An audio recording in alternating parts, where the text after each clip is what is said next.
اور خبریں یہ آ رہی ہیں کہ 80% سورج کل گرہن ہوگا۔ اس بارے میں اسلامی حکام کیا ہیں، شریعت کیا کہتی ہے، اس کے لیے علماء نے سوچا ہے کہ کچھ باتیں عوام تک پہنچائی جائیں، تو اس لیے میں نے بھی ارادہ کیا کہ شرعی حکام اس بارے میں بتائے جائیں، اس میں حکمتیں کیا ہیں۔ رسول اللہ صلی اللہ علیہ وسلم کے دور میں سورج گرہن ہوا ہے۔ آپ صلی اللہ علیہ وسلم کے نرینہ اولاد نہیں تھی، آپ کو اللہ نے اولاد دی اور آپ کے بیٹے کی موت واقع ہوئی۔ یہ ایک بہت بڑا حادثہ تھا اس وقت، کیونکہ عرب میں نرینہ اولاد کی بڑی ویلیو تھی۔ آپ صلی اللہ علیہ وسلم کو اللہ نے بیٹیاں دیں، بیٹا نہیں دیا، اور بیٹا دے کے اٹھا لیا، تو ایک بہت بڑا واقعہ تھا، اور اللہ کی قدرت کے اسی دن سورج بھی گرہن ہو گیا۔ تو عرب یہ کہا کرتے تھے، زمانہ جاہلیت میں یہ بات مشہور تھی کہ کوئی بہت بڑا دنیا میں واقعہ ہوتا ہے تو سورج یا چاند گرہن ہو جاتے ہیں۔ اسی دن سورج بھی گرہن ہوا، تو یہ بات پھیل گئی کہ محمد صلی اللہ علیہ وسلم سید الانبیاء رسول اللہ صلی اللہ علیہ وسلم کے بیٹے کی چونکہ موت واقع ہوئی ہے، اس لیے سورج گرہن ہوا ہے۔ آپ صلی اللہ علیہ وسلم نے اس بات کی تردید فرمائی، اور آپ نے فرمایا ان الشمس والقمر آیتان من آیات اللہ لا ینکسفان بموت احدہم،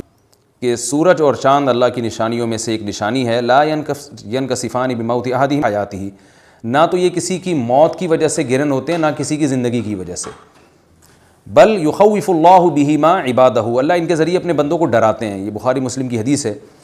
اپنے بندوں کو خوف زدہ کرتے ہیں۔ تو یہ اللہ کی نشانیاں ہیں، اور آپ صلی اللہ علیہ وسلم نے اس موقع پر نماز کا حکم دیا، اللہ کے سامنے عاجزی اور انکساری کا حکم دیا۔ دیکھیے یہاں ایک بہت اہم پوائنٹ کی بات ہے ان لوگوں کے لیے جو اسلام کے خلاف ہیں، جو محمد صلی اللہ علیہ وسلم سرور دو عالم سید الانبیاء صلی اللہ علیہ وسلم کو سچا نبی نہیں مانتے، ان کے لیے اس حدیث میں آپ صلی اللہ علیہ وسلم کی نبوت کی ایک بہت زبردست دلیل موجود ہے۔ ایک واقعہ ہوا ہے آپ صلی اللہ علیہ وسلم کے بیٹے کی موت کا، اور عرب یہ ویسے ہی کہا کرتے تھے کوئی بہت بڑا دن ہوگا تو سورج گرہن ہوگا۔ تو کوئی بھی شخص جو جھوٹا نبی ہو، آپ خود بتائیے کہ کیا وہ ایسے موقع پہ اس واقعے کو اپنے حق میں کیش نہیں کرائے گا، اور وہ یہ کہے گا نہیں کہ میں تو پہلے ہی کہتا تھا میں بہت بڑی شخصیت ہوں، اور میرے بیٹے کی موت ہونا، ایک پیغمبر کے بیٹے کی موت ہونا ہے تو یقیناً یہ اس اللہ کی طرف سے ایک نشانیہ ہے، یہ نشانی ہے سورج کا گرہن ہونا، یہ بتانے کے لیے ہے کہ واقعی یہ بہت بڑا دن ہے، اور میں یعنی یہ بہت بڑا دن اس اعتبار سے کہ ایک نبی کے بیٹے کی موت واقع ہوئی ہے۔ لیکن آپ صلی اللہ علیہ وسلم نے یہ سب نہیں کیا، اور آپ نے بتایا کہ سورج اور چاند کے گرہن ہونے کا کسی کی موت یا زندگی سے کوئی تعلق نہیں، اور آج سائنس نے بھی ثابت کر دیا ہے کہ یہ